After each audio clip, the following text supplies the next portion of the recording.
CM ಪತ್ನಿ BM Parvati ಅವರಿಗೆ big relief ಸಿಕ್ಕಿರುವಂತದ್ದು. ಇಡಿ summons ಅನ್ನ ವಜಾ ಮಾಡಿದ ಹೈಕೋರ್ಟ್. ಇಡಿ ಸಮನ್ಸ್ ಅನ್ನ ಕೊಟ್ಟಿತ್ತು. ಯಾವ ಪ್ರಕರಣಕ್ಕೆ ಸಂಬಂಧಪಟ್ಟಂತೆ?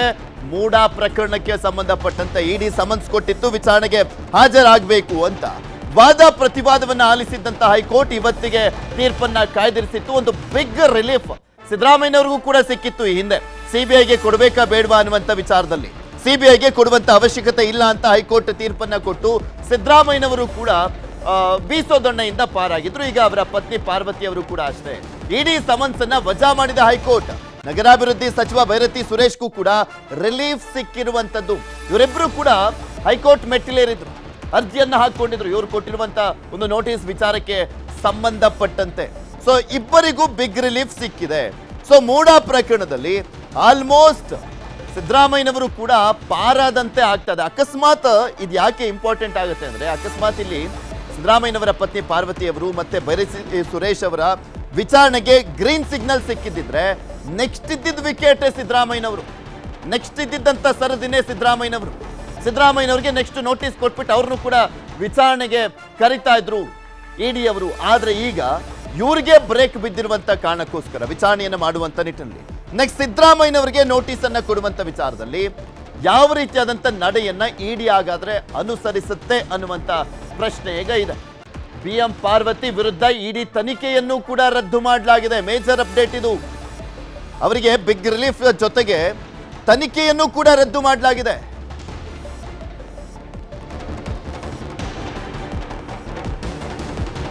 ನಗರಾಭಿವೃದ್ಧಿ ಸಚಿವ ಭೈರತಿ ಸುರೇಶ್ ಮತ್ತು ಸಿದ್ದರಾಮಯ್ಯನವರ ಪತ್ನಿ ಪಾರ್ವತಿ ಇಬ್ಬರಿಗೂ ಕೂಡ ಬಿಗ್ ರಿಲೀಫ್ ಸಿಕ್ಕಿದೆ. ಅದರ ಜೊತೆಗೆ ಇಡಿ ತನಿಖೆಯನ್ನ ಕೂಡ ರದ್ದು ಮಾಡಲಾಗಿದೆ. ಪಾರ್ವತಿ ಅವರ ವಿರುದ್ಧ ಇದ್ದಂತ ಇಡಿ ತನಿಖೆಯನ್ನ ಕೂಡ ರದ್ದು ಮಾಡಲಾಗಿದೆ. ಅಂದ್ರೆ ಅವ್ರನ್ನೇ ವಿಚಾರಣೆನೇ ಮಾಡಂಗಿಲ್ಲ ಅಂತ ಕಾಣಿಸುತ್ತೆ. ಈಗ ಇಡಿ ತನಿಖೆಯನ್ನೇ ರದ್ದು ಮಾಡಿರುವಂತ ಕಾರಣಕ್ಕೋಸ್ಕರ ಇಡಿ ಎರಡು ಆಂಗಲ್ ಅಲ್ಲಿ ತನಿಖೆಯನ್ನ ಮಾಡ್ತಾ ಇತ್ತು. ಒಂದು, ಸಿದ್ದರಾಮಯ್ಯನವರ 14 ಸೈಟ್ಗಳ ವಿಚಾರಕ್ಕೆ ಸಂಬಂಧಪಟ್ಟಂತೆ ಒಂದು ಆಂಗಲ್ ಅಲ್ಲಿ ತನಿಖೆ, ಮತ್ತು ಒಂದ್ ಕಡೆ ಇಡೀ ಮೂಡಾ ಪ್ರಕರಣವನ್ನ 5,000 ಕೋಟಿಗೂ ಹೆಚ್ಚಿನ ಒಂದು ಹಗರಣ ನಡೆದಿದೆ ಅಂತ ಹೇಳಲಾಗ್ತಾ ಇತ್ತಲ್ಲ, ಆ ಇಡೀ ಪ್ರಕರಣವನ್ನ ತನಿಖೆಯನ್ನ ಮಾಡಲಾಗ್ತಾ ಇತ್ತು. ಸೊ ಎರಡು ಆಂಗಲ್ ಅಲ್ಲಿ ತನಿಖೆ ಮಾಡಲಾಗ್ತಾ ಇತ್ತು. ಇದರಲ್ಲಿ ಪ್ರಮುಖವಾಗಿ ಪಾರ್ವತಿ ಅವರ ವಿರುದ್ಧದ ಇಡಿ ತನಿಖೆಯನ್ನ ಕೂಡ ರದ್ದು ಮಾಡುವ ಮುಖಾಂತರ ಸಿದ್ದರಾಮಯ್ಯನವರ ಫ್ಯಾಮಿಲಿಗೆನೆ ಬಿಗ್ ರಿಲೀಫ್ ಸಿಕ್ಕಂತಾಗಿದೆ. ಈ ಹಿಂದೆ ಆಲ್ರೆಡಿ ಈ ಒಂದು ಪ್ರಕರಣದಲ್ಲಿ A1, A2, A3, A4 ಅಂದ್ರೆ ಲೋಕಾಯುಕ್ತ ಯಾವ ರೀತಿಯಾಗಿ FIR ಅನ್ನ ದಾಖಲು ಮಾಡಿಕೊಂಡು ಯಾರ್ಯಾರ ಹೆಸರು A1, A2, A3, A4 ಅನ್ನ ಉಲ್ಲೇಖ ಮಾಡಿದ್ರು, ಅದಾದ್ಮೇಲೆ ವಿಚಾರಣೆಗೆ ಕರೆದಿದ್ರು, ಅದೇ ರೀತಿಯಾಗಿ ಇಡಿ ಕೂಡ ತನಿಖೆಯನ್ನ ಮಾಡ್ತಾ ಇತ್ತು. A1 ಆಗಿ ಸಿದ್ದರಾಮಯ್ಯನವರು, A2 ಆಗಿ ಪಾರ್ವತಿಯವರು, A3 ಆಗಿ ಸಿದ್ದರಾಮಯ್ಯನವರ ಬಾಮೈದ ಮಲ್ಲಿಕಾರ್ಜುನ್ ಅವರು, ಹಾಗೆ A4 ಆಗಿ ದೇವರಾಜು ಅವರು, ಇವರ ಹೆಸರುಗಳನ್ನ ಉಲ್ಲೇಖ ಮಾಡಲಾಗಿತ್ತು. ಮಲ್ಲಿಕಾರ್ಜುನ್ ಮತ್ತೆ ದೇವರಾಜು ಅವರ ವಿಚಾರಣೆ ಎಲ್ಲ ಆಗಿತ್ತು. ನೆಕ್ಸ್ಟ್ ಇದ್ದಿದ್ದಂಥದ್ದು ಪಾರ್ವತಿ ಅವರು, ಅವರಿಗೆ ನೋಟಿಸ್ ಅನ್ನ ಕೊಡಲಾಗಿತ್ತು. ಇಂಥ ದಿನ ನೀವು ವಿಚಾರಣೆಗೆ ಬರಬೇಕು ಅಂತ. ಒಂದು ಹತ್ತತ್ರ ಒಂದು ತಿಂಗಳು ಮೇಲೆ ಆಗೋಯ್ತು ಈ ಹಿಂದೆ ಅವರು ನೋಟಿಸ್ ಅನ್ನ ಕೊಟ್ಟಿದ್ದಂಥದ್ದು. ಅವತ್ತಿನಿಂದಲೂ ಕೂಡ ಹೈಕೋರ್ಟ್ ನಲ್ಲಿ ಸ್ಟೇ ಆರ್ಡರ್ ಕಂಟಿನ್ಯೂ ಆಗ್ತಾ ಇತ್ತು. ಇವತ್ತು ತೀರ್ಪನ್ನ ಇಟ್ಕೊಳ್ಳಲಾಗಿತ್ತು, ಅಂತಿಮವಾದಂಥ ತೀರ್ಪನ್ನ ಕೊಡಲಾಗಿದೆ. ಬಿಗ್ ರಿಲೀಫ್ ಸಿಕ್ಕಿದೆ ಸಿದ್ದರಾಮಯ್ಯನವರ ಫ್ಯಾಮಿಲಿಗೆ. ಇದೊಂಥರ ಇಂಡೈರೆಕ್ಟ್ಲಿ ಸಿದ್ದರಾಮಯ್ಯನವರಿಗೂ ಕೂಡ ಇಡಿಯಿಂದ ಬಚಾವಾಗುವಂತ ನಿಟ್ಟಿನಲ್ಲಿ ರಿಲೀಫ್ ಸಿಕ್ಕಂತೆ ಆಗಿದೆ ಪರೋಕ್ಷವಾಗಿ ನೋಡೋದಾದ್ರೆ. ಯಾಕೆಂದ್ರೆ ನೆಕ್ಸ್ಟು ಸಿದ್ದರಾಮಯ್ಯನವ್ರಿಗೆ ಏನಾದರೂ ನೋಟಿಸ್ ಅನ್ನ ಕೊಟ್ರೆ ಇದೇ ರೀತಿಯಾದಂಥ ತೀರ್ಪು ಹೊರ ಬರುತ್ತಾ ಅನ್ನುವಂಥದ್ದನ್ನ ನಿರೀಕ್ಷೆ ಇಟ್ಕೊಳ್ಬಹುದೇನೋ. ಯಾಕೆಂದ್ರೆ ಪಾರ್ವತಿ ಅವರಿಗೇನೆ ರಿಲೀಫ್ ಸಿಕ್ಕಿದೆ ಅಂದಮೇಲೆ ಸಿದ್ದರಾಮಯ್ಯನವರಿಗೂ ಕೂಡ ಸಿಗುವಂತ ಚಾನ್ಸಸ್ ದಟ್ಟವಾಗಿ ಕಾಣಿಸ್ತಾ ಇದೆ. ಇದ್ರ ಬಗ್ಗೆ ಇನ್ನಷ್ಟು ಮಾಹಿತಿಯನ್ನು ಕೊಡ್ತಾ ಹೋಗ್ತಾರೆ ನಮ್ಮ ಮೈಸೂರಿನ ಪ್ರತಿನಿಧಿ ಆನಂದ್ ನಮ್ಮ ಜೊತೆ ದೂರವಾಣಿ ಸಂಪರ್ಕದಲ್ಲಿ ಜಾಯ್ನ್ ಆಗ್ತಾ ಇದ್ದಾರೆ. ಆನಂದ್, ಈಗ ಆಲ್ರೆಡಿ ಸಿಬಿಐ ವಿಚಾರಕ್ಕೆ ಸಂಬಂಧಪಟ್ಟಂತೆ ಸಿದ್ದರಾಮಯ್ಯನವರ ಫ್ಯಾಮಿಲಿಗೆ ಬಿಗ್ ರಿಲೀಫ್ ಸಿಕ್ಕಿತ್ತು. ಸಿಬಿಐಗೆ ಕೊಡುವಂತ ಅವಶ್ಯಕತೆ ಇಲ್ಲ ಅಂತ ಹೈಕೋರ್ಟ್ ಹೇಳಿದಂತ ಸಂದರ್ಭದಲ್ಲಿ ಈಗ ಇಡಿ ವಿಚಾರದಲ್ಲೂ ಕೂಡ ಬಿಗ್ ರಿಲೀಫ್ ಅಂತಾನೆ ಹೇಳಬೇಕಾಗುತ್ತೆ. ಯಾಕೆಂದ್ರೆ ಪಾರ್ವತಿ ಅವರ ಒಂದು ವಿಚಾರಣೆ ಮಾಡಬಾರ್ದು, ಹಾಗೆ ಅವರ ವಿರುದ್ಧದ ತನಿಖೆಯನ್ನ ಕೂಡ ರದ್ದು ಮಾಡುವ ಮುಖಾಂತರ ಒಂದು ಬಿಗ್ ರಿಲೀಫೇ ಸಿಕ್ಕಿದೆ. ಮೇ ಬಿ ಇದು ಸಿದ್ದರಾಮಯ್ಯನವ್ರಿಗೂ ಸಿಗುವಂತ ಚಾನ್ಸಸ್ ಇದೆ. ಪೃಥ್ವಿ, ಹೌದು. ಯಾಕಂತ ಹೇಳಿದ್ರೆ ಈಗಾಗಲೇ ಏನು ಮೂಡಾದ ಹಗರಣ ಕುರಿತಾಗಿ ಸಿಎಂ ಸಿದ್ದರಾಮಯ್ಯನವರು ಸೇರಿದಂತೆ 4 ಆರೋಪಿಗಳಿಗೂ ಕೂಡ ಲೋಕಾಯುಕ್ತದಲ್ಲಿ ಕ್ಲೀನ್ ಚಿಟ್ ಸಿಕ್ಕಿತ್ತು. ಅಲ್ಲದೆ ಸಿಬಿಐಗೆ ಈ ಪ್ರಕರಣ ವರ್ಗಾವಣೆ ಆಗುವಂತಿಲ್ಲ ಅನ್ನುವಂತ ನಿಟ್ಟಿನಲ್ಲಿ ಹೈಕೋರ್ಟ್ ಇಂದ ಆದೇಶವೂ ಕೂಡ ಆಗಿರುವಂತದ್ದು. ಸದ್ಯಕ್ಕೆ ಈಗ ಇಡಿಯಲ್ಲೂ ಕೂಡ ತನಿಖೆಯನ್ನ ಏನು ರದ್ದುಗೊಳಿಸಿರೋದು, ಈ ಹಿನ್ನೆಲೆಯಲ್ಲಿ ಸಿಎಂ ಸಿದ್ದರಾಮಯ್ಯನವರ ಪತ್ನಿ ಪಾರ್ವತಿ ಅವರಿಗೆ ಹಾಗೂ ನಗರಾಭಿವೃದ್ಧಿ ಸಚಿವ ಭೈರತಿ ಸುರೇಶ್ ಅವರಿಗೆ ಬಿಗ್ ರಿಲೀಫ್ ಅಂತಾನೆ ಹೇಳ್ಬೋದು. ಯಾಕಂತ ಹೇಳಿದ್ರೆ ಇಬ್ರಿಗೂ ಕೂಡ ಇಡಿ ನೋಟಿಸ್ ಅನ್ನ ಕೊಟ್ಟಿತ್ತು. ಯಾವಾಗ ಲೋಕಾಯುಕ್ತದಲ್ಲಿ ಕ್ಲೀನ್ ಚಿಟ್ ಸಿಕ್ತೋ ಇಡಿಯಲ್ಲಿ ಇದರ ತನಿಖೆ ನಡೆಯುತ್ತೆ ಅನ್ನುವಂತ ನಿಟ್ಟಿನಲ್ಲಿ ಬಿಜೆಪಿಯವರು ಮಾತಾಡ್ತಾ ಇದ್ರು. ಆದ್ರೆ ಈಗ ಇಡಿಯಲ್ಲೂ ಕೂಡ ಏನು ಈ ಸಮನ್ಸ್ ಅನ್ನ ಹೈಕೋರ್ಟ್ ರದ್ದು ಮಾಡಿದೆ. ಇದು ಮೂಡಾದ ಹಗರಣದಲ್ಲಿ ಆರೋಪಿಗಳಾಗಿದ್ದಂತ A2 ಪಾರ್ವತಿ ಅವರಾಗಿರ್ಬೋದು, ಹಾಗೂ ಏನು ಮೂಡಾದ ಕಡತಗಳನ್ನ ಒತ್ತೊಯ್ದಿದ್ದಂತಹ ಆರೋಪವನ್ನು ಹೊತ್ತಿದ್ದಂತ ಭೈರತಿ ಸುರೇಶ್ ಅವ್ರಿಗೆ ಈಗ ಬಿಗ್ ರಿಲೀಫ್ ಅಂತಾನೆ ಹೇಳ್ಬೋದು. ಇನ್ನೊಂದು ಕಡೆ ಸ್ನೇಹಮಯಿ ಕೃಷ್ಣ ಸೇರಿದಂತೆ ಹೋರಾಟಗಾರರಿಗೆ ಇದೊಂದು ರೀತಿಯಲ್ಲಿ ಹಿನ್ನಡೆ ಅಂತ ಸಹ ಹೇಳ್ಬೋದು. ಈಗಾಗಲೇ ಮತ್ತೊಮ್ಮೆ ಸಿಬಿಐಗೆ ಈ ಪ್ರಕರಣವನ್ನ ವರ್ಗಾವಣೆ ಮಾಡಿ ಅಂತೇಳಿ ಈಗಾಗಲೇ ಹೈಕೋರ್ಟ್ಗೆ ಮತ್ತೊಮ್ಮೆ ದ್ವಿಸದಸ್ಯ ಪೀಠಕ್ಕೆ ಸ್ನೇಹಮಯಿ ಕೃಷ್ಣ ಅವರು ಒಂದು ಅಪೀಲ್ ಅನ್ನ ಹೋಗಿರುವಂತದ್ದು. ಸದ್ಯಕ್ಕೆ ಈಗ ಇಡಿ ಯಾವಾಗ ಸಮನ್ಸ್ ಅನ್ನ ರದ್ದು ಮಾಡಿದ ಹೈಕೋರ್ಟ್ ಇಡಿ ಸಮನ್ಸ್ ಅನ್ನ, ಇದು ಒಂದು ರೀತಿಯಲ್ಲಿ ಮೂಡ ಆರೋಪಿಗಳಿಗೆ ಬಿಗ್ ರಿಲೀಫ್ ಅಂತಾನೆ ಹೇಳ್ಬೋದಾಗಿದೆ ಪೃಥ್ವಿ. ಎಸ್, ಈಗ ಈ ಒಂದು ಪ್ರಕರಣಕ್ಕೆ ಸಂಬಂಧಪಟ್ಟಂತೆ ನೋಡೋದಾದ್ರೆ ಭೈರತಿ ಸುರೇಶ್ ಅವ್ರಿಗೂ ರಿಲೀಫ್ ಸಿಕ್ಕಿದೆ, ಹಾಗೆ ಪಾರ್ವತಿ ಅವ್ರಿಗೂ ಕೂಡ ರಿಲೀಫ್ ಸಿಕ್ಕಿರುವಂಥದ್ದು. ಎಲ್ಲೋ ಒಂದು ಕಡೆ ತನಿಖೆಯನ್ನ ಕೂಡ ರದ್ದು ಮಾಡಲಾಗಿದೆಯಲ್ಲ, ನೆಕ್ಸ್ಟು ಇನ್ನೇನು ಅಕಸ್ಮಾತ್ ಇವ್ರಿಗೆ ಎಲ್ಲಾದರೂ ತನಿಖೆಯನ್ನು ಮಾಡುವಂಥ ನಿಟ್ಟಿನಲ್ಲಿ ಗ್ರೀನ್ ಸಿಗ್ನಲ್ ಸಿಕ್ಕಿದ್ರೆ ನೆಕ್ಸ್ಟ್ ಸಿದ್ದರಾಮಯ್ಯನವ್ರಿಗೂ ಕೂಡ ನೋಟಿಸ್ ಕೊಟ್ಟು ವಿಚಾರಣೆಗೆ ಎದುರಾಗುವಂಥ ಸಾಧ್ಯತೆ ಇತ್ತು. ಸೊ ಸಿದ್ದರಾಮಯ್ಯನವರು ಆಲ್ಮೋಸ್ಟ್ ಈ ಒಂದು ಪ್ರಕರಣದಲ್ಲೂ ಇಡಿ ಪ್ರಕರಣದಲ್ಲೂ ಸೇಫ್ ಆದಂತೆ ಅಂತ ನೋಡ್ಬೋದಾ ಅಂತ?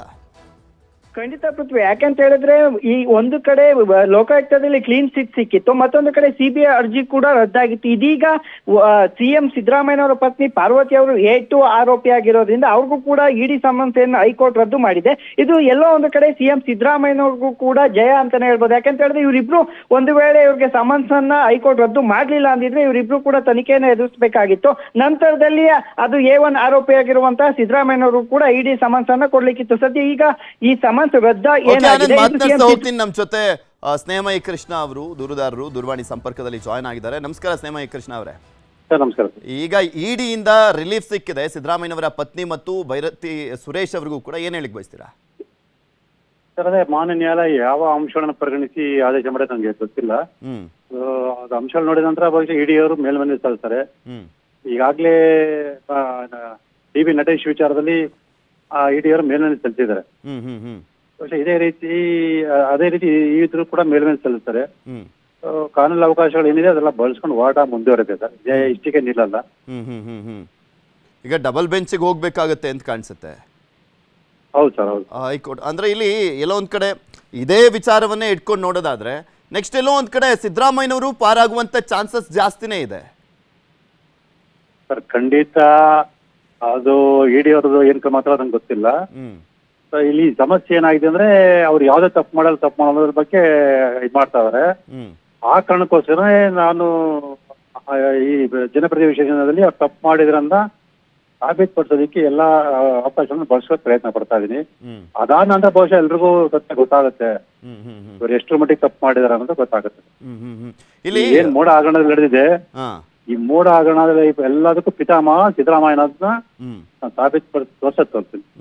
ಅಂದ್ರೆ ಪಾರ್ವತಿ ಅವರಿಗೆ ಭೈರತಿ ಸುರೇಶ್ ಅವರಿಗೆ ರಿಲೀಫ್ ಕೊಟ್ಟಿರುವಂತದ್ದು ಗಮನಿಸ್ತಾ ಇದ್ರೆ, ಆದ್ರೆ ಮೇನ್ ಆಗಿ ಆರೋಪ ಕೇಳಿ ಬರ್ತಾ ಇರುವಂತದ್ದು ಪ್ರಭಾವವನ್ನ ಬಳಸಿರುವಂತದ್ದು, ಹಾಗೆ ಸಿದ್ದರಾಮಯ್ಯನವರು ಅಧಿಕಾರದಲ್ಲಿ ಇದ್ದಂತ ಸಂದರ್ಭದಲ್ಲೇ ಬೇರೆ ಬೇರೆ ಈ ರೀತಿಯಾಗಿ ಡೆವಲಪ್ಮೆಂಟ್ಸ್ಗಳು ಆಗಿರುವಂತದ್ದನ್ನ ಗಮನಿಸ್ತಾ ಇದ್ರೆ ಮೇ ಬಿ ಸಿದ್ದರಾಮಯ್ಯನವ್ರನ್ನ ಮಾತ್ರ ಪರ್ಟಿಕ್ಯುಲರ್ಲಿ ವಿಚಾರಣೆಯನ್ನು ಮಾಡುವಂತ ವಿಚಾರಕ್ಕೆ ಸಂಬಂಧಪಟ್ಟಂತೆ ಮೇ ಬಿ ಗ್ರೀನ್ ಸಿಗ್ನಲ್ ಸಿಗ್ಬೋದು ಅಂತ ಅನ್ಸುತ್ತಾ ನಿಮ್ಗೆ?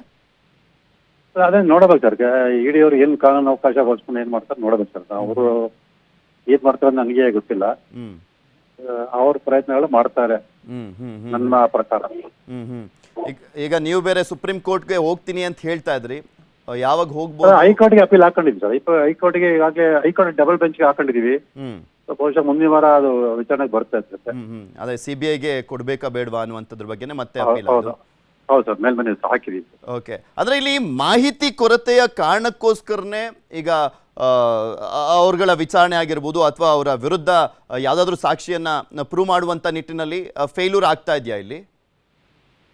ಬಹುಶಃ ನಂಗೆ ಅದೇ ಅನುಮಾನ ಬರ್ತಾ ಇದ್ದಾರೆ. ಅಲ್ಲಿ ಅವರ ಆರೋಪಗಳು ಸಾಬೀತುಪಡಿಸುವಂತ ವಿಚಾರದಲ್ಲಿ ದಾಖಲಾತಿಗಳನ್ನ ಸರಿಯಾಗಿ ಮಾನ್ಯ ನ್ಯಾಯಾಲಯ ಒದಗಿಸದೇ ಇರದೆ ಈ ತರ ಆಡ್ತಿದೆ ನಂಗೆ ಅನ್ಸುತ್ತೆ. ಈಗ ನೀವು ಇಡಿ ಅಧಿಕಾರಿಗಳನ್ನ ಭೇಟಿ ಆಗಿದ್ರಿ ಅಲ್ವಾ, ನಿಮ್ಮಿಂದನೂ ಮಾಹಿತಿ ಪಡ್ಕೊಂಡಿದ್ರಲ್ವಾ ಇಡಿ ಅಧಿಕಾರಿಗಳು? ಸರ್ ಎಲ್ಲಾನು ಕೊಟ್ಟಿದ್ವಿ ಸರ್, ಎಲ್ಲಾ ಮಾಹಿತಿ ಎಲ್ಲಾ ದಾಖಲೆ ಕೊಟ್ಟಿದ್ದೀನಿ. ಆದ್ರೆ ಅದನ್ನ ಕೋರ್ಟ್ ಮುಂದೆ ತರ್ತಾರ ಇಲ್ವ ಅನ್ನೋದ್ರ ಬಗ್ಗೆ ನಂಗೆ ಅಷ್ಟು ಮಾಹಿತಿ ಇಲ್ಲ ಸರ್. ಕೋರ್ಟ್ ಮುಂದೆ ಆ ವಿಚಾರಗಳನ್ನ ಮೆನ್ಷನ್ ಮಾಡಿ ವಾದವನ್ನು ಮಾಡ್ಲಾಗ್ತಾ ಇದೆಯಾ ಇಲ್ವಾ ಅನ್ನುವಂಥದ್ರ ಬಗ್ಗೆ ನಿಮ್ಗೆ ಅನುಮಾನನಾ? ನನಗೆ ಮಾಹಿತಿ ಇಲ್ಲ ಸರ್. ಓಕೆ ಯಾಕಂದ್ರೆ ದಾಖಲಾತಿಗಳು ಸ್ಪಷ್ಟವಾಗಿದೆ. ಅವ್ರು ನಾನು ಆರೋಪ ಮಾಡಿದ್ರೆ ದಾಖಲಾತಿಗಳು ಸ್ಪಷ್ಟವಾಗಿದೆ. ಸೊ ಅದನ್ನ ಕೋರ್ಟ್ ಮನವರಿಕೆ ಮಾಡ್ಕೊಳ್ಳೋದು ವಿಫಲ ಆಗ್ತಿದಾರೆ ಅಂತ ನಂಗೆ ಗೊತ್ತಾಗ್ತಿಲ್ಲ ಸರ್. ಸೊ ಸ್ಟಿಲ್ ಹೋಪ್ಸ್ ಅಲ್ಲಿ ಇದ್ದೀರಾ ನೀವು? ದ್ವಿಸದಸ್ಯ ಪೀಠದಲ್ಲಾದ್ರೂ ನಮ್ಗೆ ಒಂದ್ ಜಯ ಸಿಗ್ಬೋದು ಅನ್ನುವಂತ ನಿಟ್ಟಿನಲ್ಲಿ? ಹೌದೌದು ಸರ್, ಖಂಡಿತ ಸರ್. ಯಾಕಂದ್ರೆ ಯಾಕಂದ್ರೆ ಅದಕ್ಕೆ ಪೂರಕವಾಗಿ ಏನ್ ಲೋಕಾಯುಕ್ತ ವರದಿ ಕೊಟ್ಟಿದ್ದಾರೆ, ದಾಖಲಾತಿ ಕೊಟ್ಟಿದ್ದಾರೆ, ಅದು ಸ್ಪಷ್ಟವಾಗಿದೆ ಸರ್. ಅಲ್ಲೂ ಅಷ್ಟೇ ನಂಗೆ ಬಹಳ ಆಶ್ಚರ್ಯ ಆಗೋದಂದ್ರೆ ಸೊ ತನಿಖಾಧಿಕಾರಿ ನಾನು ಏನ್ ಆರೋಪ ಮಾಡೋ ಎಲ್ಲ ಆಗಿದೆ ಅಂತ ಹೇಳ್ತಾರೆ. ಕೃಷ್ಣ ಅವರ ಧ್ವನಿ ಕೇಳಿಸ್ತಾ ಇದೆಯಾ? ಸ್ನೇಹಮಯಿ ಕೃಷ್ಣ ಅವರ ಸಂಪರ್ಕ ಕಡಿತಗೊಂಡಿದೆ. ಇನ್ನು ಮತ್ತೊಂದು ಕಡೆ ಮತ್ತೊಬ್ರು ದೂರದಾರ ಆಗಿರುವಂಥ ಗಂಗರಾಜು ಅವರು ದೂರವಾಣಿ ಸಂಪರ್ಕದಲ್ಲಿ ಜಾಯ್ನ್ ಆಗಿದ್ದಾರೆ. ನಮಸ್ಕಾರ ಗಂಗರಾಜು ಅವರೇ. ನಮಸ್ತೆ. ನಮಸ್ತೆ. ಇಡಿ ವಿಚಾರಕ್ಕೆ ಸಂಬಂಧಪಟ್ಟಂತೆ ನೋಟಿಸ್ ಕೊಟ್ಟಿದ್ರ ಬಗ್ಗೆ ಈಗ ಹೈಕೋರ್ಟ್ ಬಿಗ್ ರಿಲೀಫ್ ಅನ್ನ ಕೊಟ್ಟಿದೆ ಪಾರ್ವತಿ ಅವರಿಗೆ ಮತ್ತೆ ಬೈರತಿ ಸುರೇಶ್ ಅವ್ರಿಗೆ. ಏನ್ ಹೇಳಿ ಬಯಸ್ತೀರಾ ಸರ್? ಈಗ ನಮ್ಗೆ ಒಂಥರ ಮುಜುಗರ ಆಗ್ತಾ ಇದೆ ಈ ಪ್ರಕರಣದಲ್ಲಿ, ಏನು ನಾವು ರಿಯಾಕ್ಟ್ ಮಾಡಬೇಕು ಅಂತ. ಸೊ ಯಾಕೋ ನಮಗೂ ಒಂದ್ಸಲ ವೈಯಕ್ತಿಕವಾಗಿ ನೋವಾಗ್ತಾ ಇದೆ. ಯಾಕೆ ಇಡಿಯವರು ವಿಚಾರಣೆ ಮಾಡೋದಾದ್ರು ಹೇಗೆ ಹಂಗಾರೆ? ಅಟ್ಲೀಸ್ಟ್ ಅವ್ರು ವಿಚಾರಣೆ ಅಲ್ಲೇನು ಅರೆಸ್ಟ್ ಮಾಡ್ತಿರ್ಲಿಲ್ವಲ್ಲ ಅವ್ರನ್ನ, ಅಲ್ವಾ? ಅವ್ರನ್ನೇನು ಅರೆಸ್ಟ್ ಮಾಡೋದೇ ಅಲ್ಲಿ ಮತ್ತೊಂದು ಪ್ರೊಸೀಜರ್ ಮಾಡ್ತಿರ್ಲಿಲ್ಲ. ವಿಚಾರಣೆ ಒಂದು ನೋಟಿಸ್ ಕೊಟ್ಟು ನೋಟಿಸ್ಗೆ ವಿಚಾರಣೆ ಮಾಡಬೇಡಿ ಅಂತ ಹೇಳಿದ್ರೆ ನಾವೇನ್ ಮಾಡ್ಬೇಕು ಅಂತ ಅರ್ಥ ಆಯ್ತಿಲ್ಲ. ಯಾಕೆಂದ್ರೆ ಕೋರ್ಟ್ ವಿಷಯದ ಬಗ್ಗೆ ನಾವು ಏನಾದ್ರು ಕಾಮೆಂಟ್ ಮಾಡಕ್ ಹೋದ್ರೆ ತಪ್ಪಾಗುತ್ತೆ. ಒಬ್ಬ ಹಿರಿಯವರು ಏನೋ ಒಂದು ಆಗಿರುವಂತ ಈ ಭ್ರಷ್ಟಾಚಾರದ ವಿರುದ್ಧ ಏನು ನೀವುಗಳೆಲ್ಲ ಹೋರಾಟ ನೀವೆಲ್ಲ ಸುದ್ದಿ ಮಾಡ್ತಾ ಇದ್ದೀರಲ್ವಾ ಎಲ್ಲಾ ಮಾಧ್ಯಮದಲ್ಲೂ, ಅದಕ್ಕೆ ನಾವು ಸಹ ಏನಾದ್ರು ಎಲ್ಲೋ ಒಂದ್ ಕಡೆ ನ್ಯಾಯ ಸಿಗುತ್ತೇನೋ ಅಂತ ನಾವು ಅನ್ಕೊಂಡಿದ್ವಿ. ನೀವು ಸಾಕಷ್ಟು ದಾಖಲೆಗಳನ್ನೆಲ್ಲ ಹೋಗಿ ಬೇರೆ ಕೊಟ್ಟಿದ್ರಿ, ಇಡಿ ಅವರು ಬೇರೆ ಕರೆದಿದ್ರು ನಿಮ್ಮನ್ನು ಕೂಡ. ಹೌದೌದು. ಈಗಲೂ ಮತ್ತೆ ಕರಿತೀವಿ ಅಂತ ಹೇಳಿದ್ರು. ಯಾವಾಗ ಕರೆದ್ರು ನಾವು 24 ಗಂಟೆ ನಾವು ರೆಡಿ ಇದೀವಿ ಸರ್ ಅಂತ ನಾವು ಹೇಳಿದ್ವಿ ಇಡಿ ಅಧಿಕಾರಿಗಳಿಗೆ. ಬಟ್ ಈಗ ಬೈರತಿ ಸುರೇಶ್ ಅವರು ಇರ್ಬೋದು, ಶ್ರೀಮತಿ ಪಾರ್ವತಿ ಅವರು ಇರ್ಬೋದು, ವಿಚಾರಣೆ ಮಾಡಬೇಡಿ ಅಂತ ಅಂದ್ರೆ ಏನ್ ಅರ್ಥ ಈಗ ಅಂತ. ಇದೇ ಒಂದು ಸೈಟೇಷನ್ ಆಗೋಯ್ತಲ್ಲ ಇವಾಗ. ಬೇರೆ ಎಲ್ರೂ ಸಹ ವಿಚಾರಣೆ ಕರೆದಾಗೆಲ್ಲ ನೋಟಿಸ್ ಕೊಡ್ತಿದ್ದಾಗ ಇವರೇನ್ ಮತ್ತೆ ಕೋರ್ಟ್ ಹೋಗ್ತಾರೆ ಈಗ. ಈ ವಾದ ಪ್ರತಿವಾದವನ್ನ ಕೇಳಿಸ್ಕೊಂಡಿದ್ದೀರಾ? ಇಡಿ ಪರವಾಗಿ ಮಾಡಿದ್ದಂಥದ್ದು ಮತ್ತೆ ಅಂದ್ರೆ ಪಾರ್ವತಿ ಅವರ ಪರವಾಗಿ ಮಾಡಿದಂಥ ವಾದ ಪ್ರತಿವಾದವನ್ನ ಗಮನಿಸಿದ್ರ? ಅಲ್ಲೆಲ್ಲಾದ್ರೂ ನಿಮ್ಗೆ ಅನಿಸ್ತಾ ಇಂಥ ಮಾಹಿತಿಗಳನ್ನ ಕೊಡಬೇಕಾಗಿತ್ತು, ಇಂಥ ವಿಚಾರಗಳನ್ನ ವಾದವನ್ನ ಮಾಡಬೇಕಾಗಿತ್ತು, ಆ ಸಂದರ್ಭದಲ್ಲಾದ್ರೂ ಅದು ಪ್ಲಸ್ ಆಗಿರೋದು ಅಂತೇನಾದ್ರು? ಸರ್ ಅದನ್ನ ನಾನು ಅದನ್ನ ವಾದ ವಿವಾದ ಪ್ರತಿವಾದಗಳು ನಾನು ಕೇಳಿಸ್ಲಿಲ್ಲ, ಅದು ಕೇಳಿಸ್ಕೊಳ್ಳಿಲ್ಲ ನಾನು ಆಕ್ಚುಲಿ ಹೇಳ್ಬೇಕು ಅಂದ್ರೆ. ಬಟ್ ಟೋಟಲಿ ಸರ್ ವಿಚಾರಣೆ ಮಾಡೋ ಹಂಗಾರೆ ಈಗ ಲೋಕಾಯುಕ್ತರು ವಿಚಾರಣೆ ಮಾಡಿಗೆ ಪಾರ್ವತಿಯವರು ಬಂದು ವಿಚಾರಣೆಗೆ ಬಂದೋದ್ರು, ಮೇಲೆ ಎಲ್ಲಾ ಅಧಿಕಾರಿಗಳು ಈ ಒಂದು ಸಿದ್ದರಾಮಯ್ಯರು ವಿಚಾರಣೆಗೆ ಬಂದೋದ್ರಲ್ವಾ. ಸೊ ಹಂಗಾರೆ ಇವರು ಕೋರ್ಟ್ಗೆ ಹೋಗ್ಬಿಟ್ಟು ನಾನು ವಿಚಾರಣೆಗೆ ಹೋಗ್ಬಾರ್ದು, ಹೋಗೋಕೆ ಅವಕಾಶ ಕೊಡಬೇಡಿ, ನನ್ಗೆ ವಿಚಾರಣೆಗೆ ಹೋಗಲ್ಲ ನಾನು ಅಂತ ಹೇಳ್ಬಿಟ್ಟು ಸ್ಟೇ ತಗೋಬೋದಿತ್ತಲ್ವಾ? ಹಾಗಾರೆ ವಿಚಾರಣೆಗೆ ಹಂಗಾರೆ ಹೋಗ್ಬಾರ್ದು ಅಂತ ಏನಿದು ಗೊತ್ತಾಗ್ತಿಲ್ಲ ಸರ್. ವಿಚಾರಣೆಗೆ ಬರಬೇಡಿ, ವಿಚಾರಣೆನೇ ಮಾಡಬೇಡಿ ಅನ್ನೋ ಲೆಕ್ಕಕ್ಕೆ ಹೋದ್ರೆ ಆ ಕಡೆ ಅತ್ಯಂತ ಅಪಾಯಕಾರಿ ವ್ಯಕ್ತಿ ಅಂತಂದ್ರೆ ನಟೇಶೇ ಅಷ್ಟೊಂದು ಭ್ರಷ್ಟಾಚಾರಕ್ಕೆ ಪಿತಾಮಹ ಮನುಷ್ಯ. ಆ ಮನುಷ್ಯನ ವಿಷಯದಲ್ಲೂ ಸಹ ನೆಗೆಟಿವ್ ಆಗೋಯ್ತು ನಮ್ಗೆ. ಅವ್ರನ್ನು ವಿಚಾರಣೆ ಮಾಡದಂಗೆ ಒಂದು ಸ್ಟೇ ಕೊಟ್ಟೋಯ್ತು ಕೋರ್ಟ್ ನಿಮ್ಗೆ ಪಾಪ. ಈಗ ನ್ಯಾಯಾಲಯ ನಾವ್ ಏನು ಅಂತ ಗೊತ್ತಾಗ್ತಿಲ್ಲ, ಏನು ಯಾವ ಹ್ಯಾಂಗಲ್ ಅಲ್ಲಿ ಹೋಗ್ತಾ ಇದೆ, ಏನಾಗ್ತಾ ಇದೆ, ಎಲ್ಲಿ ಯಾವ ತರ ತಪ್ಪುಗಳಾಗ್ತಾ A2 ಇರುವಂತವ್ರಿಗೆ ರಿಲೀಫ್ ಸಿಕ್ಕಾದ್ಮೇಲೆ A1 ಇರುವಂತವ್ರಿಗೂ ಕೂಡ ರಿಲೀಫ್ ಸಿಗುವಂತ ಎಲ್ಲ ಚಾನ್ಸಸ್ ಇದೆ ಅಂತ ಅನ್ಕೊಳ್ಲಾಗ್ತಾ ಇದೆ, ಚರ್ಚೆಗಳಾಗ್ತಾ ಇದೆ. ಖಂಡಿತ ಯಾರನ್ನೇ ಆಗ್ಲಿ ಸರ್. ಈಗ ನಾಳೆ ನಾನು ತಪ್ಪಿತಸ್ಥ ಅಂತ ಹೇಳ್ಬಿಟ್ಟು ನನ್ನನ್ನ ಅವರು ನೋಟಿಸ್ ಕೊಟ್ಬಿಟ್ಟು ಕರೆದಾಗ ನಾನು ಹೋಗ್ತೀನಿ ಅಂತ ಹೋಗ್ಬೋದಲ್ವಾ? ಯಾರ್ ಬೇಕಾದ್ರು ಇವಾಗ ದಿನೇಶ್ ಅವ್ರಿಗ ಹೋಗ್ಬೋದು, ಮತ್ತೊಬ್ರು ಹೋಗ್ಬೋದು, ಯಾರ್ ಬೇಕಾದ್ರು ವಿಚಾರಣೆಗೆ ಹಾಜರಾಗಿ ಬಂದು ನೀವು ಅಂತಂದ್ರೆ ಅದಕ್ಕೆ ಕೋರ್ಟು ಸ್ಟೇ ಕೊಟ್ಬಿಟ್ರೆ ಏನ್ ಮಾಡೋದು ಇವಾಗ ನೆಕ್ಸ್ಟ್ ಅಂತ ನಮಗೆ ಗೊತ್ತಾಯ್ತಿಲ್ಲ ಸರ್. ನೋಡೋಣ ಇಡಿ ಅವರೇನಾದ್ರೂ ಇದ್ರನ್ನ ಮೇಲ್ಮನವಿಯನ್ನ ಸಲ್ಲಿಸ್ತಾರಾ ಮತ್ತೆ ವಿಚಾರಣೆಯನ್ನ ಮಾಡುವಂತ ನಿಟ್ಟಿನಲ್ಲಿ ಅನ್ನುವಂಥದ್ದನ್ನ. ಧನ್ಯವಾದ ಗಂಗರಾಜ್ ಅವರೇ ನ್ಯೂಸ್ 18 ಜೊತೆ ಮಾತನಾಡಿದಕ್ಕೆ. ಚದುರಂಗದ ಎರಡನೇ ಸ್ಟೋರಿಯನ್ನ ನಿಮ್ಮ ಮುಂದೆ ಹೇಳ್ತಾ ಇದ್ವಿ. ಸಿದ್ದರಾಮಯ್ಯನವರೇ ಕರಿಮಣಿ ಮಾಲೀಕ. ಮುಂದಿನ ಬಜೆಟ್, ಮುಂದಿನ ಸಿಎಂ ಸಿದ್ದು, ಬಿಜೆಪಿಗೂ ಡಿಕೆ ಟೀಮ್ಗೂ ಡಬಲ್ ಟಕ್ಕರ್ ಕೊಡ್ಲಾಯ್ತಾ? ಇದು ಚದುರಂಗದ ಎರಡನೇ ಸ್ಟೋರಿ, ಕುರ್ಚಿ ಖಾತ್ರಿ.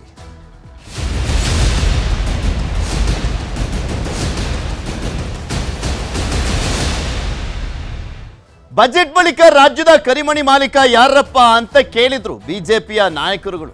ಆಡಳಿತ ಪಕ್ಷವನ್ನ ಕೆಣಕಿದ್ರು.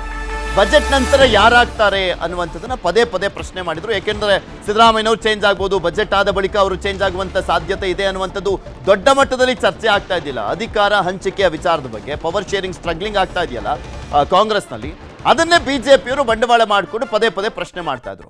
ಈಗ ಬಜೆಟ್ ಕೂಡ ಮಂಡಿಸಿ ಆಯ್ತು ಸಿದ್ದರಾಮಯ್ಯನವರು. ಇದಾದ ನಂತರ ಆ ಪ್ರಶ್ನೆಗಳನ್ನ ಕೇಳಾಯ್ತು ಕಾಂಗ್ರೆಸ್ ಪಕ್ಷದ ಶಾಸಕರುಗಳಿಗೆ, ಸಚಿವರುಗಳಿಗೆ. ಎಲ್ಲರೂ ಕೂಡ ಸಿದ್ದರಾಮಯ್ಯನವರ ಪರವಾಗಿ ಬ್ಯಾಟಿಂಗ್ ಮಾಡಿದ್ರು. ಇನ್ನೂ 3 ಬಜೆಟ್ ಮಂಡಿಸ್ತಾರೆ ಸಿದ್ದರಾಮಯ್ಯನವರು. 2028ರವರೆಗೂ ಕೂಡ ಸಿದ್ದರಾಮಯ್ಯನವರೇ ಮುಖ್ಯಮಂತ್ರಿಗಳಾಗಿರ್ತಾರೆ ಅಂತ ಬಜೆಟ್ ಮುಗಿತಿದ್ದ ಹಾಗೆ ಸಿದ್ದರಾಮಯ್ಯನವರ ಆಪ್ತ ಬಳಗದವರು ಫುಲ್ ಸಿದ್ದರಾಮಯ್ಯನವರ ಪರವಾಗಿ ಬ್ಯಾಟಿಂಗ್ ಮಾಡಿದ್ರು.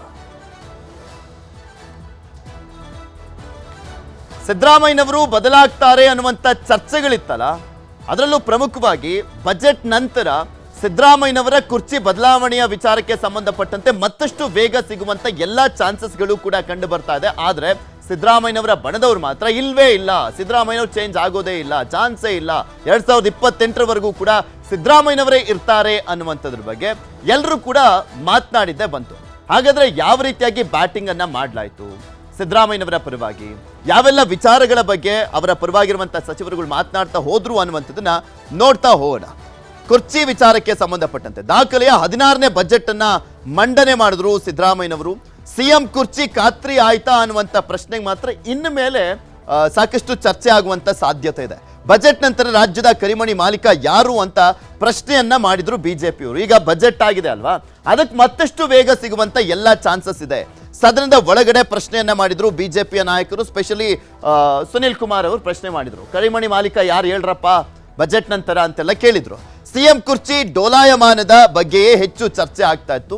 ಮತ್ತೆ ಯಾವುದೇ ಪಕ್ಷದ ಅಂದ್ರೆ ಆಡಳಿತ ಮಾಡ್ತಾ ಇರುವಂತ ಪಕ್ಷದ ನಾಯಕರು ಯಾರು ಕೂಡ ಇವ್ರು ಬದಲಾಗ್ತಾರೆ ಅಂತ ಹೇಳಲಿಕ್ಕೆ ಹೋಗೋದಿಲ್ಲ. ಯಾಕಂದ್ರೆ ಅವರಿಗೆ ಹೊಡೆತ ಬೀಳುವಂತ ಸಾಧ್ಯತೆ ಇರುತ್ತೆ. ಆ ಕಾರಣಕ್ಕೋಸ್ಕರ ಯಾರು ಕೂಡ ಹೇಳೋದಿಲ್ಲ. ಅದೇ ರೀತಿಯಾಗಿ ಸಿದ್ದರಾಮಯ್ಯನವ್ರ ಪರವಾಗಿ ಬ್ಯಾಟಿಂಗ್ ಅನ್ನ ಮಾಡಿದ್ದಾರೆ. ನಾನು ಸಿಎಂ ಅಂತ ಹೇಳ್ತಿದ್ದೆ. ಬಿಜೆಪಿಗೆ ಟಾರ್ಗೆಟ್ ಅನ್ನ ಮಾಡಲಾಗಿತ್ತು. ಬಿಜೆಪಿಯವರು ಟಾರ್ಗೆಟ್ ಅನ್ನ ಮಾಡಿದ್ರು ಸಿದ್ದರಾಮಯ್ಯನವ್ರನ್ನ, ಮತ್ತೆ ಡಿ ಕೆ ಶಿವಕುಮಾರ್ ಅವ್ರನ್ನ ಟಾರ್ಗೆಟ್ ಮಾಡಲಾಗಿತ್ತು. ಸಿದ್ದರಾಮಯ್ಯನವರು ಬದಲಾವಣೆ ಆಗ್ತಾರೆ, ಬಜೆಟ್ ಆದ ಬಳಿಕನೇ ಬದಲಾವಣೆಯನ್ನ ಮಾಡಲಾಗುತ್ತೆ. ಅದರಲ್ಲೂ ಅಶೋಕ್ ಅವರು ಬೇರೆ ಡೆಡ್ಲೈನ್ ಅನ್ನ ಬೇರೆ ಹೇಳಿದ್ರು, ನವೆಂಬರೇ ಲಾಸ್ಟು ಸಿದ್ದರಾಮಯ್ಯನವರು ಬದಲಾವಣೆ ಆಗ್ತಾರೆ, ಸಿದ್ದರಾಮಯ್ಯನವರು ಬದಲಾಗಿ ಡಿ ಕೆ ಶಿವಕುಮಾರ್ ಅವರು ಆಗ್ತಾರೆ ಅಂತ. ಕರಿಮಣಿ ಮಾಲೀಕ ಯಾರು ಅನ್ನುವಾಗಲೇ ಸಿದ್ದರಾಮಯ್ಯನವರ ಬೆಂಬಲಿಗರು ಮತ್ತಷ್ಟು ಬ್ಯಾಟಿಂಗ್ ಅನ್ನ ಮಾಡಲಿಕ್ಕೆ ಶುರು ಮಾಡಿದ್ದಾರೆ. ಇಲ್ಲ, ಸಿದ್ದರಾಮಯ್ಯನವರು ಇದ್ದೇ ಇರ್ತಾರೆ, 5 ವರ್ಷವನ್ನ ಕೂಡ ಕಂಪ್ಲೀಟ್ ಮಾಡ್ತಾರೆ, 2028ರವರೆಗೂ ಕೂಡ ಸಿದ್ದರಾಮಯ್ಯನವರೇ ಸಿಎಂ ಆಗಿರ್ತಾರೆ ಅನ್ನುವಂಥದ್ರ ಬಗ್ಗೆ MB ಪಾಟೀಲ್, ಮಹದೇವಪ್ಪ ಅವರು ಸೇರಿದಂತೆ RV ದೇಶಪಾಂಡೆ ಅವರು ಎಲ್ಲರೂ ಕೂಡ ಸಿದ್ದರಾಮಯ್ಯನವರ ಪರವಾಗಿ ಮಾತನಾಡ್ತಾ ಇದ್ದಾರೆ. ಅವರೇ ಇದ್ದೇ ಇರ್ತಾರೆ, ಇನ್ನೂ ಒಂದು 3 ಬಜೆಟ್ ಅನ್ನ ಮಂಡಿಸ್ತಾರೆ ಅಂತ, ಸಿದ್ದರಾಮಯ್ಯನವರೇ ಇನ್ನೂ 3 ಬಜೆಟ್ ಅನ್ನ ಮಂಡಿಸ್ತಾರೆ ಅಂತ ಸಿದ್ದು ಟೀಮ್ನ ಸಚಿವರುಗಳು ಮಾತನಾಡಿದ್ರು. ಬೆಳಗ್ಗೆ ಬಜೆಟ್ ಆರಂಭಕ್ಕೂ ಮುಂಚೆನೂ ಕೂಡ ಅದನ್ನೇ ಹೇಳಿದ್ರು. ಬಜೆಟ್ ಮುಗಿದ ಬಳಿಕನೂ ಕೂಡ ಸಿದ್ದರಾಮಯ್ಯನವರೇ ಕಂಟಿನ್ಯೂ ಆಗ್ತಾರೆ ಅನ್ನುವಂಥದ್ರ ಬಗ್ಗೆ ತಮ್ಮ ಅಭಿಪ್ರಾಯವನ್ನ ಹಂಚಿಕೊಂಡಿದ್ದಾರೆ.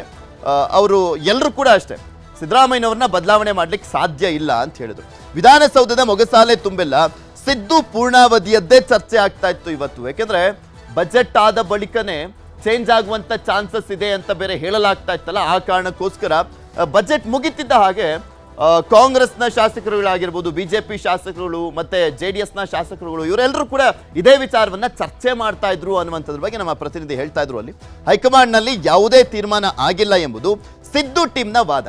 ಆಮೇಲೆ ಯಾರು ಎಷ್ಟೇ ಮಾತಾಡಲಿ, ಸಿದ್ದರಾಮಯ್ಯನವರ ಪರವಾಗಿರುವಂಥ ನಾಯಕರುಗಳೇ ಮಾತಾಡಲಿ ಅಥವಾ ಡಿ ಕೆ ಶಿವಕುಮಾರ್ ಅವರ ಪರವಾಗಿರುವಂಥ ನಾಯಕರುಗಳೇ ಮಾತಾಡಲಿ, ಇಲ್ಲಿ ನಿರ್ಧಾರ ಆಗಿರುವಂಥದ್ದು 4 ಗೋಡೆಯ ಮಧ್ಯೆ.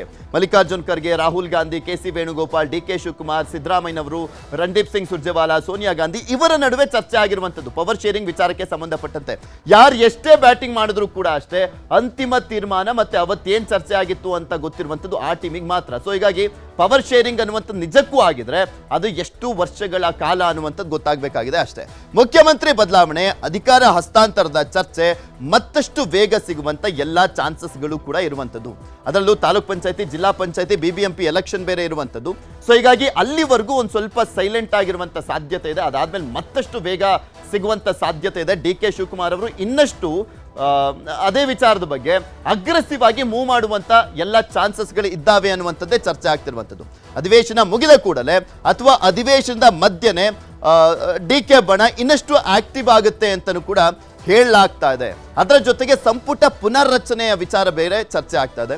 ಸಿದ್ದು DK ಬಣಗಳ ಪ್ರತ್ಯೇಕ ಮೀಟಿಂಗು, ಅಹವಾಲು, ಒತ್ತಡ, ಈಗ ಬಣ ರಾಜಕೀಯ ಅನ್ನುವಂಥದ್ದು ನೋಡ್ತಾ ಇದ್ವಲ್ಲ, ಒಬ್ಬೊಬ್ಬರ ಪರವಾಗಿ ಯಾವ್ಯಾವ ರೀತಿಯಾಗಿ ಬ್ಯಾಟಿಂಗ್ ಅನ್ನ ಮಾಡ್ತಾ ಇದ್ದಾರೆ, ಅದು ಇನ್ನಷ್ಟು ಜಾಸ್ತಿ ಆಗುವಂತ ಎಲ್ಲ ಸಾಧ್ಯತೆಗಳು ಕೂಡ ಕಂಡು ಬರ್ತಾ ಇರುವಂಥದ್ದು. ಅಧಿವೇಶನ ಮುಗಿಯುತ್ತಲೇ ಸಚಿವ ಸ್ಥಾನಕ್ಕಾಗಿಯೂ ಕೂಡ ಆಕಾಂಕ್ಷಿಗಳು ಲಾಬಿಯನ್ನ ಮಾಡುವಂತ ಸಾಧ್ಯತೆ ಇದೆ. ಎಲ್ಲೋ ಒಂದು ಸ್ವಲ್ಪ ಸಚಿವ ಸ್ಥಾನಕ್ಕೆ ಬದಲಾವಣೆ, ಸಂಪುಟ ಪುನಾರಚನೆಯನ್ನ ಮಾಡಲಾಗುತ್ತೆ ಅಂತ ಹೇಳಲಾಗ್ತಾ ಇತ್ತು. ಆದರೆ ಬಜೆಟ್ನ ಬಳಿಕ ಅನ್ನುವಂಥದ್ರ ಬಗ್ಗೆನೂ ಕೂಡ ಸಾಕಷ್ಟು ಚರ್ಚೆ ಆಗ್ತಾ ಇತ್ತು. ಸೊ ಹೀಗಾಗಿ ಇನ್ಮೇಲೆ ದೆಹಲಿ ಟ್ರಿಪ್ ಹೊಡೆಯುವಂತ ಸಾಧ್ಯತೆ ಇದೆ, ಲಾಬಿಯನ್ನ ಮಾಡುವಂತ ಸಾಧ್ಯತೆ ಇದೆ. ನಾವು ಸಚಿವರಾಗಬೇಕು, ಸೊ ಹೀಗಾಗಿ ಪುನರ್ರಚನೆಯನ್ನ ಮಾಡಿ ಅನ್ನುವಂಥ ನಿಟ್ಟಿನಲ್ಲಿ ಹೆಚ್ಚಿನ ಒತ್ತಡವನ್ನು ಹಾಕಲಿಕ್ಕೆ ಕಾಂಗ್ರೆಸ್ನ ಶಾಸಕರು ಕೂಡ ಮುಂದಾಗ್ತಾರೆ ಮುಂದಿನ ದಿನಗಳಲ್ಲಿ ಅನ್ನುವಂಥದ್ದು ಈಗ ಸಿಗ್ತಾ ಇರುವಂತ ಮಾಹಿತಿ.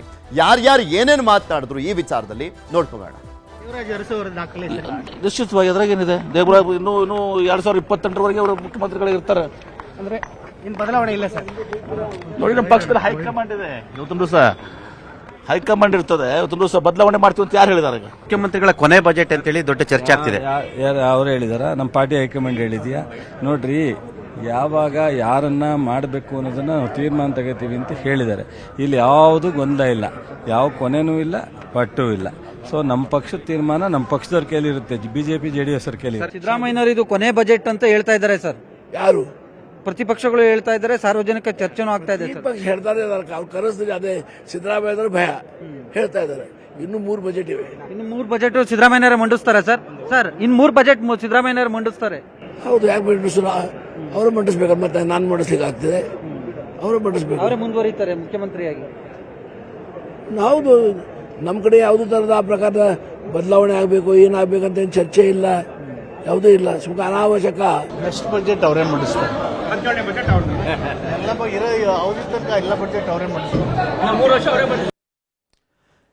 ಯಾವುದೇ ನಾಯಕರು ಮಾತನಾಡುವಂಥದ್ದು ಇವ್ರು ಯಾರು ಕೂಡ ಹೈಕಮಾಂಡ್ ಅಲ್ಲ.